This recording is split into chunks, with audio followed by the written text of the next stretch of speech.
Salut les téléspectateurs et les youtubeurs. Je me permets de vous rappeler la problématique qui a vraiment structuré notre recherche. C'était la suivante. En quoi l'arrivée de YouTube a transformé l'expérience de visionnage des étudiants de Sciences Po?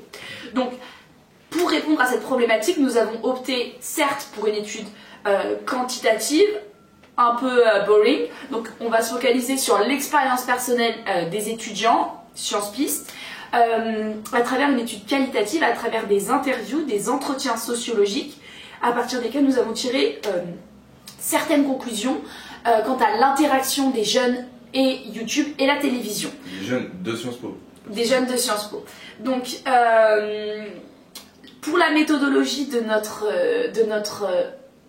entretien et de son fonctionnement et de sa retranscription, vous pouvez regarder juste en bas, en barre d'infos.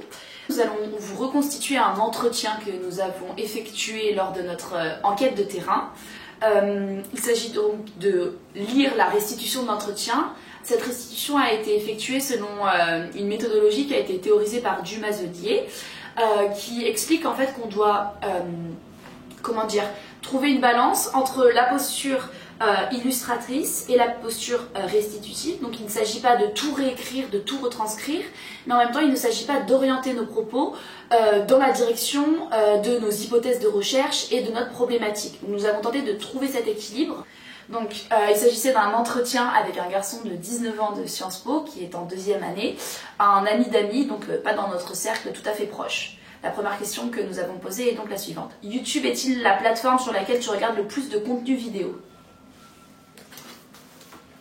Alors, moi je regarde des vidéos que sur YouTube, enfin il y a aussi Netflix, mais je sais pas si ça compte. J'ai commencé à regarder comme presque tout le monde, genre en 2011 quand il y avait les débuts de Norman, Cyprien et tout. Après j'ai pas mal continué, j'ai créé un compte, je me suis abonné à masse de monde et voilà.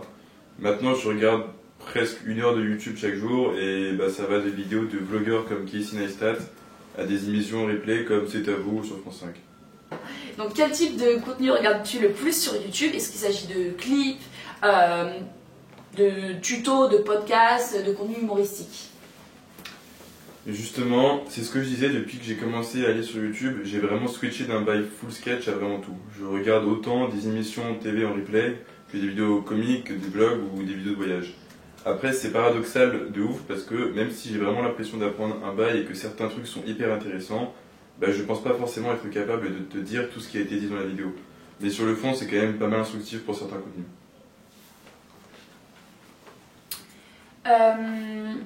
Est-ce que, selon toi, tu regardes plus la télévision tous les jours que du contenu sur YouTube?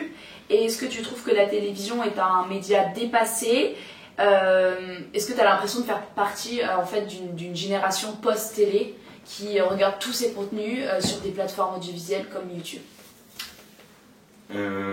Alors, je regardais énormément la télé quand j'étais plus jeune parce qu'avec mon frère c'était un peu notre vie et même quand j'ai vite fait grandi, genre 12-13 ans, j'ai commencé à kiffer certains programmes comme Le Petit Journal de Yann Barthès ou même Zone Interdite ou des bails comme ça. Mais depuis que je suis à Sciences Po, bah, j'ai plus de télé, du coup je regarde plus rien. Après je dirais pas que c'est dépassé non plus parce que bon, juste YouTube c'est plus facile parfois, mais il y a toujours certains trucs que j'ai pas lâché, genre la télé comme C'est à vous, où je regarde toujours des extraits et tout sur YouTube. Même parfois, ça m'arrive de me faire des reportages ou documentaires entiers de BFM TV ou autre parce que, en vrai, par rapport à avant, quand je regardais sur une vraie TV, bah, là, je choisis quand je regarde ce documentaire ou et si je veux m'arrêter 2 secondes ou si je m'arrête ou pas. Pour revenir sur votre truc de génération post-télé, je suis pas sûr que ça soit exactement ça. Déjà, c'est quoi la télé selon vous? Parce que si on parle de l'objet, il y a moyen que oui, ça soit en perdition, parce que c'est moins facile qu'avant de devoir se contenter d'un poste simple.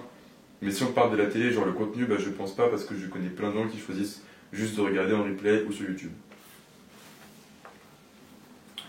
Donc là c'est une question un peu plus spécifique. Est-ce que tu utilises l'algorithme de YouTube au niveau des tendances, des propositions sur la page d'accueil?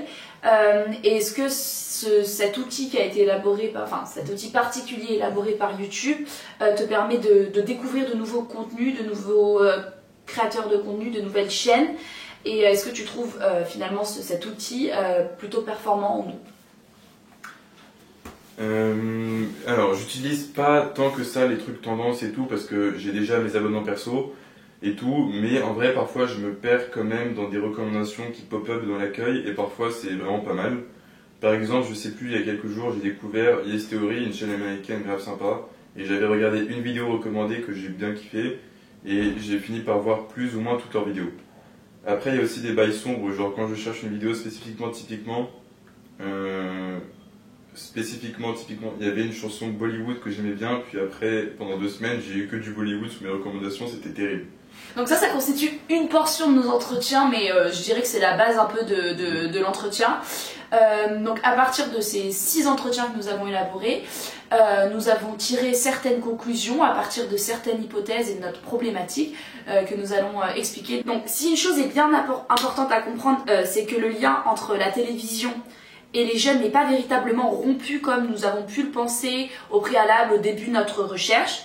Les jeunes de Sciences Po ne se tournent plus vers les chaînes traditionnelles, donc sur le poste télévisé, mais vont consommer du contenu à travers d'autres moyens, c'est-à-dire sur les ordinateurs, sur les smartphones et sur les sites de replay.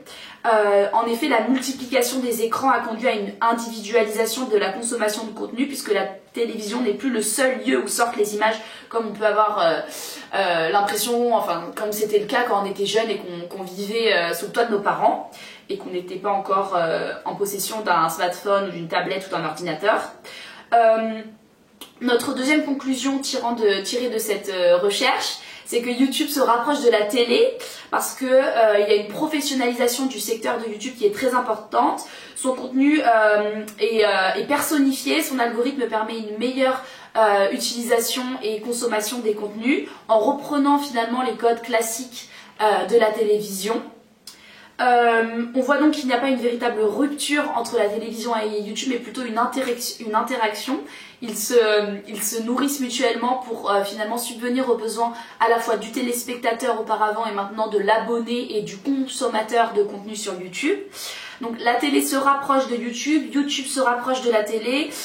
Donc l'utilisateur de YouTube, consciemment ou non, va être influencé par son utilisation de la télévision qui était fortement marquée lorsqu'il était jeune. C'est quelque chose qui est vraiment valable pour les étudiants de Sciences Po. On a eu tendance à beaucoup, je me prends en compte parce que évidemment je suis à Sciences Po, donc on a eu tendance à beaucoup visionner des programmes sur la télévision et on a tendance à reporter cette pratique de consommation de contenu à travers nos vidéos YouTube. Donc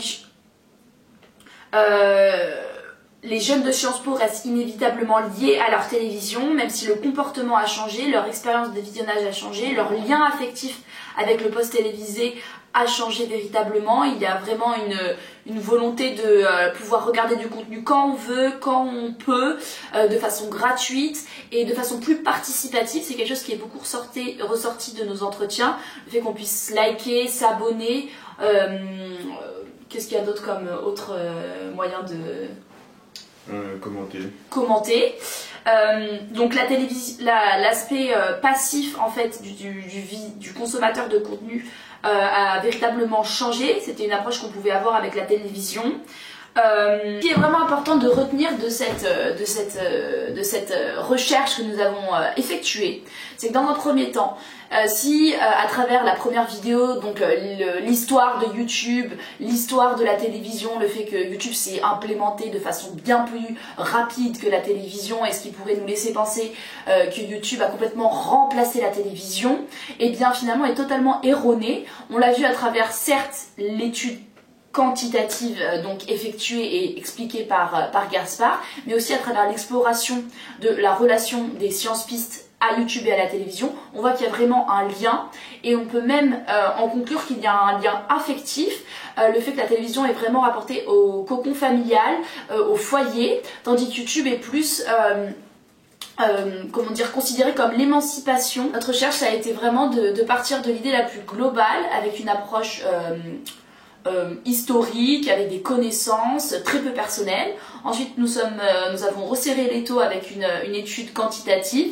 Et enfin, nous avons vraiment voulu nous immiscer dans l'expérience de consommation de vidéos des étudiants de Sciences Po pour en tirer la conclusion que le lien entre YouTube et la télévision et l'étudiant de Sciences Po n'est véritablement pas rompu, qu'il y a une interaction et les trois se nourrissent